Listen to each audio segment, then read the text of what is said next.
ভুয়া পাসপোর্ট নিয়ে এবার কলকাতা বিমানবন্দরে এক আফগান নাগরিক গ্রেপ্তার করেছে বিধাননগর পুলিশ। জেরা করছেন বিধাননগর কমিশনারেটের কর্তারা। কি রয়েছে জানবো বিস্তারিত। আমাদের সঙ্গে যুক্ত হয়েছে প্রতিনিধি শেখ মনিরুল। কি জানতে পারছো?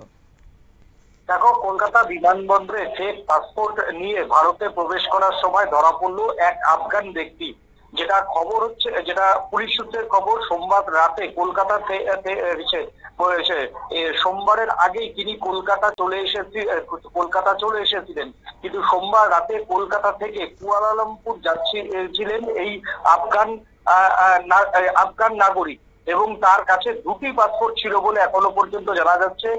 একটি আফগান পাসপোর্ট এবং সেই আফগান নাগরিকের কাছে একটি ভুয়ো ভারতীয় পাসপোর্টও ছিল। কিন্তু কলকাতা বিমানবন্দরে পৌঁছে যারা সিআইএসএফ এর যে সিকিউরিটি অফিসাররা থাকে, তাদের চেকিং এর পর অভিবাসন দপ্তরে পৌঁছালে তাকে আটকায় সিআইএসএফ এর জওয়ানরা। তারপর অভিবাসন দপ্তরের আধিকারিকরা এসে তাকে জিজ্ঞাসা করে। তারপর তার পাসপোর্ট ভেরিফিকেশনের সময় দেখা যায় ওই ব্যক্তির নামে আফগানিস্তানের লুক আউট নোটিশ জারি করা রয়েছে।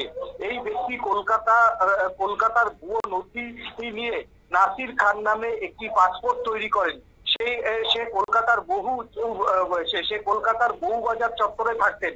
এছাড়াও তার আফগান পাসপোর্ট রয়েছে, যাতে তার নাম উল্লেখ করা হয়েছে এবি ওয়াহাব। সেই পাসপোর্টের ভিত্তিতে তার নামে লুক আউট নোটিশ জারি করা রয়েছে আফগান সরকারের পক্ষ থেকে। এছাড়া ওই ব্যক্তির আরো একটি পাসপোর্ট রয়েছে, যাতে তার নাম রয়েছে ওয়াসিম আহমেদ নাসির আহমেদ। পুলিশ সূত্রের খবর, ওই ব্যক্তি আফগানিস্তানের কাবুলের বাসিন্দা। গতকাল রাতে সিঙ্গাপুর এয়ারলাইন্সের বিমানে তিনি কলকাতা থেকে কুয়ালালামপুর যাওয়ার সময় তাকে অভিবাসন দপ্তর আটক করে। ওর নথি খতিয়ে দেখে দেখা যায় যে তিনি ভারতীয় পাসপোর্ট ভুয়ো সব কাগজপত্র দিয়ে ভারতীয় পাসপোর্ট ইতিমধ্যেই তৈরি করতে সমর্থ হয়েছে। এছাড়া একাধিক পাসপোর্ট রাখার অভিযোগে তার বিরুদ্ধে কিন্তু ইতিমধ্যেই ভারতীয় দণ্ডবিধির আইন অনুযায়ী তার বিরুদ্ধে মামলা করেছে বিধাননগর কমিশনারেট। এরপর অভিবাসন দপ্তরের তরফ থেকে ব্যক্তিকে বিধাননগর কমিশনারেটে এনে এনসিবিআই থানার হাতে তুলে দেওয়া হয়।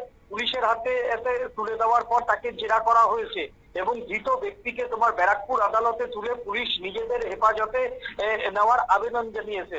দেখো, ইতিমধ্যেই ভুয়ো পাসপোর্ট মামলায় কলকাতা জুড়ে বা বাংলা জুড়ে কিন্তু তল্লাশি অভিযান চালাচ্ছে ইডি। এবং যে ব্যক্তি তার নামে লুক আউট নোটিশ জারি করা রয়েছে আফগানিস্তানে, সে কিভাবে ভারতে প্রবেশ করলো, কলকাতায় প্রবেশ করলো, তারপর কলকাতাতে ভুয়ো নাম এবং নথিপত্র জমা দিয়ে কলকাতাতে কিভাবে পাসপোর্ট বার করলো, তা নিয়ে কিন্তু ইতিমধ্যেই প্রশ্ন উঠতে শুরু করেছে। এবং কলকাতায় যে সংশ্লিষ্ট থানার ডিআইবি অফিসারের কাছে ভেরিফিকেশন করিয়েছে, তার এবার সেই অফিসারের যেই থানা থেকে তিনি ভেরিফিকেশন করিয়েছে কলকাতার, সেই থানার ভূমিকা নিয়েও কিন্তু প্রশ্ন উঠতে শুরু করেছে। দেখো, বারবার অভিযোগ আসছিল যে বাংলার পুলিশ এবং কলকাতা পুলিশ বিভিন্ন ভাবে টাকা নিয়ে ভুয়ো পাসপোর্ট চক্রীদের হাতে পাসপোর্ট তৈরি করে দিচ্ছে। সেই ঘটনার যে কতটা সত্যি, সেটা কিন্তু আরো একবার এই আফগান নাগরিক, যার বিরুদ্ধে আফগানিস্তানে লুক আউট নোটিশ জারি রয়েছে, তার গ্রেপ্তারের পর কিন্তু আরো একবার কলকাতা পুলিশের ভূমিকা নিয়ে বড় প্রশ্ন উঠতে শুরু করলো। ধন্যবাদ। সোমবার গভীর রাতে ইমিগ্রেশন চেকিং এর সময় নথিপত্রে কিছু অসঙ্গতি ধরা পড়ে এবং তারপরে কার্যত বিমানবন্দর কর্তৃপক্ষ বিধাননগর পুলিশের হাতে সেই ব্যক্তিকে তুলে দেয় এবং তারপর বিধাননগরের কার্যত আজকে গোয়েন্দা দপ্তরের কর্মকর্তারা তারা জিজ্ঞাসাবাদ শুরু করেছেন এবং তার পেছনে কোনো চক্র কাজ করছে কিনা সেই বিষয়টা অবশ্য খতিয়ে দেখছে পুলিশ। নিয়ে নিচ্ছে ছোট্ট একটি বিজ্ঞাপন বিরতির সঙ্গে থাকুন।